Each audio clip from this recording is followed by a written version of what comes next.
கிறிஸ்துவுக்கு அன்பானவர்களே, ஆண்டவரின் இரட்சகருமாகிய இயேசு கிறிஸ்துவின் நீட்டின் நாமத்தில் அன்பின் வாழ்த்துக்கள். நாம் தொடர்ச்சியாக தியானித்து வருகிறோம். நன்மை செய்தலை குறித்து தியானித்து வருகிறோம். இந்த நாளில் நாங்கள் பார்க்க போறோம். ஆண்டவராய் இயேசு கிறிஸ்து இந்த உலகத்தில் வாழ்ந்த பொழுது, அவர் மன உருவெடுத்து வந்து மனிதனாய் வாழ்ந்த பொழுது அவர் நன்மை செய்கிறவராய் இருந்தார். அப்போஸ்தலர் 10:38 சொல்லுகிறது, நசரேயனாகிய இயேசுவை தேவன் பரிசுத்த ஆவியினாலும் வல்லமையினாலும் அபிஷேகம் பண்ணினார். தேவன் அவருடனே இருந்தபடினால் அவர் நன்மை செய்கிறவராயும் பிசாசின் வல்லமையில் அகப்பட்ட யாவரையும் குணமாக்குறவராயும் சுற்றி தெரிந்தார். அல்லேலூயா. அவர் செய்த ஒவ்வொரு நன்மைகளும் புரட்சிகரமான நன்மையாக இருந்தது. மிகப்பெரிய ஒரு மாற்றத்தை கொண்டு வந்தது. அவர் ஒவ்வொரு தனிநபருக்கு செய்த நன்மை அந்த குறிப்பிட்ட சமூகத்தை ஒரு பெரிய புரட்சியை, ஒரு மாற்றத்தை உண்டு பண்ணது என்றால் மிகையாகாது. ஏனென்றால் ஆண்டவராய் இயேசு கிறிஸ்து நாசரேத்திலே வளர்ந்தார். ஆனால் அங்கே அவர்கள் இயேசு கிறிஸ்துவனிடத்திலிருந்து பார்த்தீங்கன்னு சொன்னால், அங்கே சொல்லப்படுறது 45வது வசனத்திலும் 46வது வசனத்தில் பார்த்தீங்களா இருந்தால், அங்கே ஒரு காரியம் சொல்லப்படுகிறது.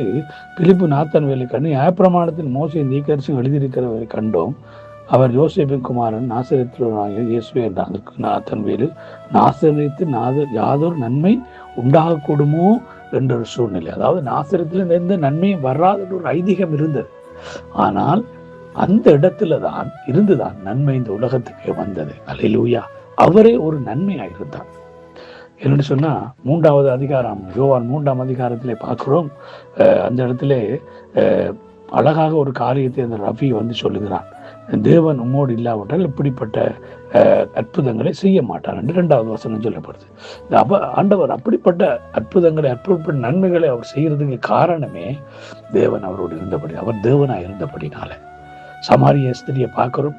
அவளோட விபச்சார ஸ்திரீ. சமாரியர்களோட யூதர்கள் கலக்க மாட்டார்கள். ஆனால் அந்த சமாரியாவுக்குள்ள கர்த்தர் நற்செய்தியை கொண்டு போக விரும்பினார். அவருக்கு அதுக்காக அந்த சந்தர்ப்பத்தை அவர் பயன்படுத்தினார். அவர் அங்கே அவளுக்கு நற்செய்தியை சொன்ன பொழுது, அவளுக்கு அந்த விடுதலை கொடுத்த பொழுது, அவள் ஊர் முழுவதும் கடந்து சென்று மேசியாவை கண்டேன் என்று சொல்லுகிறாள். அல்லேலூயா. இதுதான் ஒரு புரட்சிகரமான நன்மை.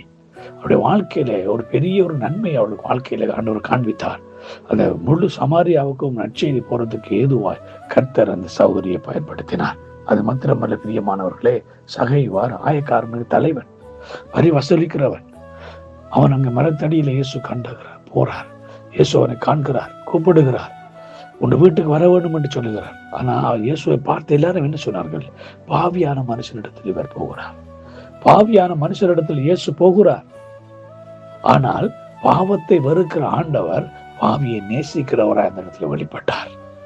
எல்லாராலும் ஒதுக்கப்பட்ட, எல்லாராலும் தள்ளப்பட்ட அந்த ஏற்றுக்கொள்ள முடியாத சகையுடைய வீட்டிலே இயேசு சென்றார். இன்றைக்கு உன் வீட்டுக்கு ரட்சிப்பு வந்தது. அதுதான் இயேசு கிறிஸ்து செய்த மிகப்பெரிய ஒரு நன்மை. பிரியமான தேவனுடைய பிள்ளைகள், இன்றைக்கு நாம் எப்படிப்பட்ட நன்மைகளை செய்கிறோம்? ஆண்டவர் இயேசு கிறிஸ்துவினுடைய பிள்ளைகளா இருக்கிற நாம் நமக்கு நன்மை செய்தவர்களுக்கு நன்மை செய்கிறது அல்ல, இன்றைக்கு புரட்சிகரமான நன்மை செய்கிறவர்களை நாம மாறணும். இயேசு கிறிஸ்து எப்படி சமாரியாவுக்கு ஒரு புரட்சிகரமான நன்மை செய்தாரோ, எப்படி ஆயக்காரனுக்கு தலைவனாயிருக்கிற சகையுக்கு ஒரு புரட்சிகரமான நன்மையை உண்டாக்கினாரோ, அதே போல நீங்களும் நானும் புரட்சிகரமான நன்மை உண்டாக்குறவர்களாய், புரட்சிகரமான நன்மையை செய்கிறவர்களாய் இயேசு கிறிஸ்துவை போல சுற்றித் திரிவோம். கர்த்தருடைய நாமம் மகிமைப்படும். God bless you all.